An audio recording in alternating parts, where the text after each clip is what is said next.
بسم اللہ الرحمن الرحیم۔ الدرس الثالث والثلاثون، 33واں سبق۔ الدرس الثالث والثلاثون، 33واں سبق۔ نواصب الفعل المضارع، فعل مضارع کو زبر دینے والے الفاظ یہ ہیں ان، لن، کئی، اذن۔ 4 حروف ہیں جو فعل مضارع کو زبر دیتے ہیں، اس لیے ان کو ناصبہ یا نواصب کہتے ہیں۔ حروف ناصبہ یا نواصب، زبر دینے والے حروف۔ ان،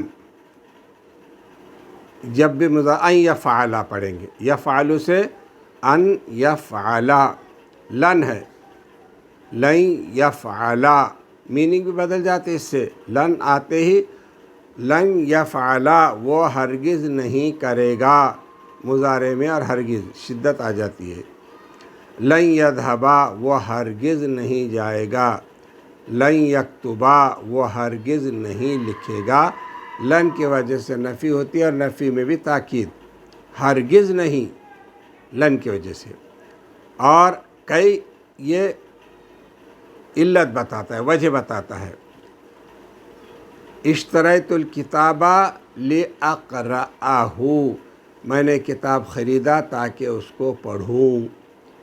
کئی اقرأہ، اشتریت الکتاب کئی اقرأہ، میں نے کتاب خریدا تاکہ اس کو پڑھوں۔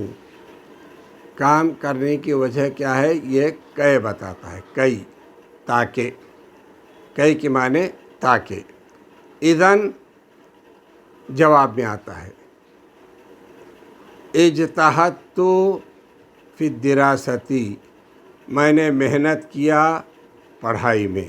سامنے والا کیا کہتا، اذن تنجحا، تب تو آپ کامیاب ہو جائیں گے۔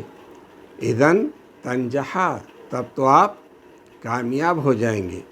تو اس طریقے سے یہ الفاظ مضارع پر آتے ہیں، اس کو جزم دیتے ہیں اور معنی میں بھی تبدیلی کرتے ہیں، جو آپ سبق میں اچھی طرح سمجھ سکتے ہیں۔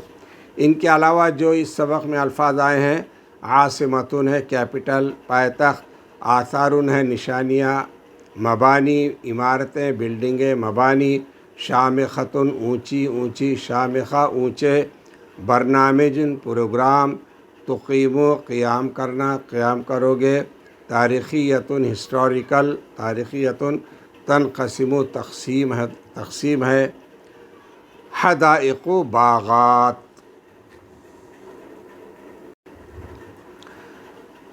بسم اللہ الرحمن الرحیم۔ الدرس الثالث والثلاثون، 33واں سبق۔ نواصب الفعل المضارع، فعل مضارع کو نصب دینے والے الفاظ یا حروف کا اس سبق میں استعمال ہوگا۔ آثارن تاریخیہ، عنوان ہے تاریخی نشانیاں۔ دلہی عاصمت الہند، دہلی ہندوستان کا کیپٹل ہے، دہلی ہندوستان کا پائے تخت ہے، عاصمہ۔ وہی مدینۃ تاریخیۃ، اور وہ تاریخی شہر ہے۔ مدینہ شہر، تاریخیۃ ہسٹوریکل۔ وہی مدینۃ تاریخیۃ، وہ ہسٹوریکل سٹی ہے۔ توجد پائے جاتے ہیں، توجد پائے جاتے ہیں، فیہا اس میں، پائے جاتے ہیں اس میں، آثار تاریخیہ، تاریخی مونومنٹس، نشانیاں، و مبانی شامخہ، اور اونچی عمارتیں، مبانی عمارتیں، شامخہ اونچی، اور پائے جاتے ہیں وہاں آثار تاریخیہ، تاریخ ہسٹوریکل مونومنٹس، نشانیاں اور اونچی بلڈنگیں، وحدائق جمیلہ، وحدائق جمیلتن، اور خوبصورت باغات۔ حدائق حدیقتن کی جمع ہے، جمیلتن خوبصورت۔ پائے جاتے ہیں اس میں، یعنی دہلی میں، آثار قدیمہ، اونچی عمارتیں اور خوبصورت باغات۔ تنقسم تقسیم ہوتا ہے، تنقسم تقسیم ہوتا ہے، مدینۃ دلہی شہر دہلی، شہر دہلی تقسیم ہے، الی جزئین 2 حصوں میں، شہر دہلی 2 حصوں میں تقسیم ہے، جز پارٹ، دو پارٹ ہیں، دو حصے ہیں، دہلی القدیمہ و دہلی الجدیدہ۔ ایک قدیم دہلی ہے، ایک جدید دہلی ہے، ایک پرانی دہلی ہے، ایک نئی دہلی ہے، دو حصوں میں۔ ارادہ حامد، ارادہ کیا حامد نے، ان یزورا کے وزٹ کرے، دہلی کی، الشہر القادم آنے والے مہینے میں۔ حامد نے ارادہ کیا کہ دہلی کا سفر کرے آنے والے مہینے میں، یا حامد نے ارادہ کیا کہ دہلی کی وزٹ کریں الشہر القادم آنے والے مہینے میں، کئی یشاہدہ تاکہ وہ دیکھے۔ مقصد کیا ہے دیکھو، کئی وجہ بتاتا ہے، کئی یشاہدہ اس پر زبر آیا کئی کی وجہ سے۔ پہلے جملے میں ان یزورا، ارادہ ان یزورا، ارادہ کیا کہ وہ زیارت کرے، دیکھے، تو یہاں یزور تھا، ان آنے کی وجہ سے یزورا آیا، تو ان بھی ناصبہ ہے، مضارع پر آیا تو نصب دیتا ہے، کئی بھی ناصبہ ہے، مضارع پر آیا تو زبر دیتا ہے، کئی یشاہدہ تاکہ دیکھے، الآثار التاریخیہ تاریخی نشانیاں، مثل القلعۃ الحمراء جیسے لال قلعہ، و منارۃ قطب اور قطب مینار، والمسجد الجامع اور جامع مسجد، وما الی ذالک اور بھی جو ہیں، وما الی ذالک اور جو بھی ہے، ان کے ساتھ اور جو بھی ہے وہ بھی دیکھنے کا ارادہ کیا۔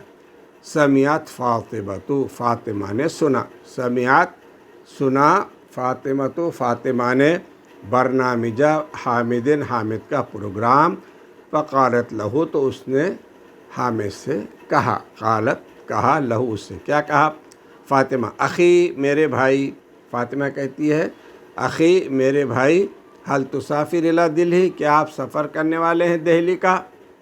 فاطمہ نے کہا حامد سے، میرے بھائی آپ سفر کر رہے ہیں دہلی کا، حل تسافر کیا آپ سفر کر رہے ہیں دہلی کا؟ حامد نعم، حامد نے کہا ہاں، سوف اسافر ان قریب میں سفر کروں گا، سوف آنے کی وجہ سے ان قریب کے معنی ہوتے ہیں، ان قریب یا کچھ مدت کے بعد میں سفر کروں گا، الی دہلی دہلی کا، قریباً تقریباً۔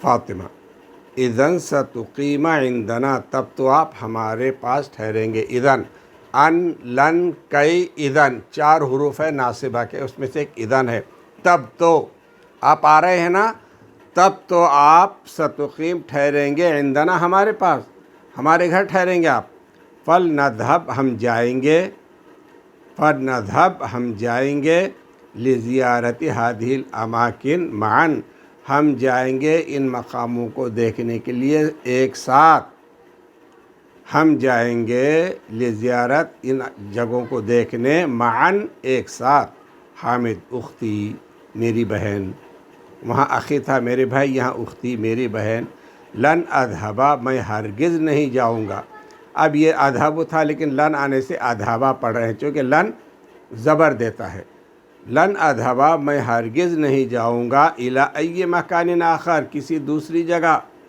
آپ دہلی میں رہتی ہیں تو میں دوسری جگہ کیوں جاؤں، میں ہرگز نہیں جاؤں گا دوسری جگہ، لن اذهبا الی ای مکان آخر میں دوسری جگہ ہرگز نہیں جاؤں گا، بل سوف اقیم عندک بلکہ میں ٹھہروں گا تمہارے پاس، سوف اقیم میں ٹھہروں گا، عندک تمہارے پاس، شکراً جزیلاً علی ہذہ الدعوہ بہت بہت شکریہ اس دعوت کا، آپ نے جو اپنے گھر بلایا اس بلانے کا بہت بہت شکریہ، دعوت کہتے ہیں بلانے کو۔ فاطمہ کہنے لگے لن نذهب الی مکان آخر ہم ہرگز نہیں جائیں گے کسی اور جگہ، کسی اور مکان میں، ہم ہرگز نہیں جائیں گے، غیر هذه ہم ہرگز نہیں جائیں گے کوئی اور جگہ پر، سوائے هذه الاماکن التاریخیہ سوائے ان تاریخی جگہوں کے، کئی لا تتعب کثیرا تاکہ تم زیادہ نہ تھکو، جب دہلی آئیں گے نا تو ہم صرف تاریخی مقامات ہی دیکھیں گے تاکہ تم گھومنے پھرنے میں زیادہ نہ تھکو، لن نذهب الی مکان آخر ہم ہرگز نہیں جائیں گے دوسری جگہ، غیر هذه الاماکن التاریخیہ سوائے ان تاریخی جگہوں کے، کئی لا تتعب تاکہ نہ تھکے آپ، کثیرا زیادہ، کئی آنے کی وجہ سے لا تتعبا آیا۔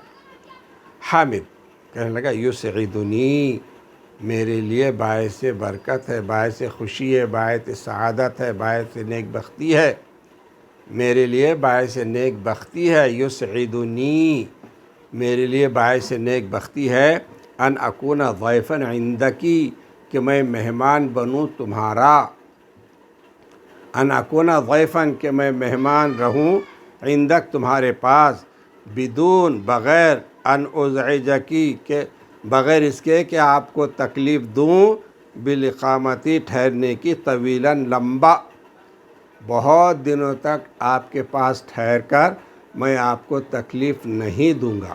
تو اس کو کہہ رہا ہے وہ بدون ان ازعجک، ازعاج کہتے ہیں تکلیف دینا، بغیر اس کے کہ آپ کو تکلیف دوں، یہ ان آنے سے ازعجا آیا، زبر آیا، کہ آپ کو بالاقامتی ٹھہرنے کی وجہ سے، طویلاً لمبا، لمبا ٹھہر کر میں آپ کو پریشان نہیں کروں گا۔ فاطمہ، انت عزیز لدینا، آپ تو ہمارے چہیتے ہو، انت عزیز لدینا، آپ تو ہمارے چہیتے ہو، وہ اقامت کا معنی، اور آپ کا ہمارے ساتھ ٹھہرنا، لن یکون باعثا للازعاج، تکلیف کا باعث ہرگز نہیں ہوگا، لن، ہرگز نہیں، لن یکون، ہرگز نہیں ہوگا، باعثا، سبب، للازعاج، تکلیف کا، آپ کا ہمارے پاس قیام ہرگز تکلیف کا باعث نہیں ہوگا۔ عربی میں کہتے ہیں اقامت کا معنی، آپ کا ہمارے پاس قیام، لن یکون باعثا، ہرگز سبب نہیں ہوگا، للازعاج، تکلیف کا۔